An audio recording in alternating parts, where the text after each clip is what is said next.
Hi everyone, welcome to my new blog. তো আজকে সকালে যাচ্ছিলাম হচ্ছে বিশালগড় হসপিটালে আমার কিছু কাজ ছিল। তো পৌঁছে আমি আমার কাজবাজগুলো সেরে নিয়েছিলাম, তারপর চলে আসলাম অফিসে। তো অফিসে পৌঁছে একটা চকলেট গিফট পেয়েছিলাম। তো উর্মিলা দিয়ে আজকে খুব সেজে গুজে এসেছিলো।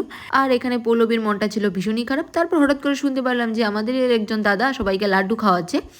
তো দিদি এখানে সবাইকে লাড্ডু ভাগ ভাগ করে দিচ্ছিল।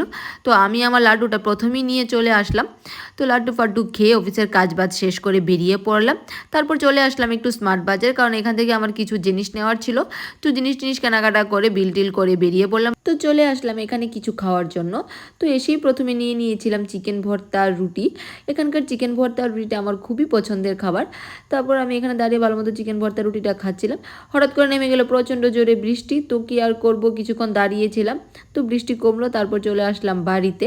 তো বাড়িতে পৌঁছেই দেখি মা এখানে লুচি ভাজছিল। আমি লুচি খেতে একদম ভালোবাসি না।